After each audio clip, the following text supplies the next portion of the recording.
ভোরের আলো পর্যন্ত ফোটেনি।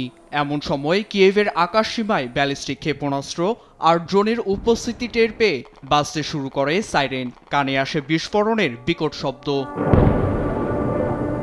শুক্রবার ভোরে ইউক্রেনের রাজধানী কিয়েভের আকাশ প্রতিরক্ষা ব্যবস্থা ভেদ করে 14টি এলাকায় আঘাত হানে রাশিয়ার 11টি ক্রুজ ও ব্যালিস্টিক ক্ষেপণাস্ত্র।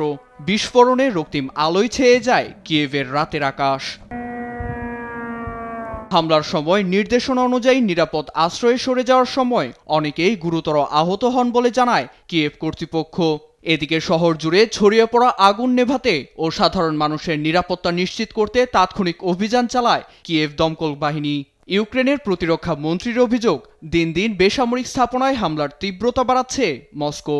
কিয়েভকে লক্ষ্য করে জুন মাস থেকে এখন পর্যন্ত 330টি ক্ষেপণাস্ত্র, 80টি ব্যালিস্টিক ক্ষেপণাস্ত্র ও 5000 ড্রোন ও স্বয়ংক্রিয় বোমা ছোড়া হয় বলে জানান তিনি।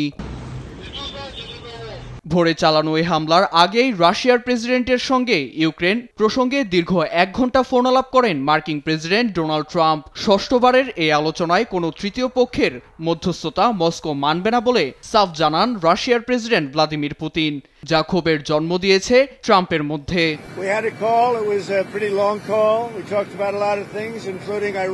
দীর্ঘ সময় কথা হয়েছে, ইউক্রেন প্রসঙ্গকেও প্রাধান্য দিয়েছি, কিন্তু আলোচনায় আমি অসন্তুষ্ট, কোনো ধরনের অগ্রগতি নেই। পুতিনের সঙ্গে আলোচনার বিষয়ে মেরিল্যান্ডের সাংবাদিকরা প্রশ্ন করলেও চটে যান ট্রাম্প। বাইডেনের শুরু করা যুদ্ধে ফেঁসে গেছেন বলেও মন্তব্য করেন তিনি।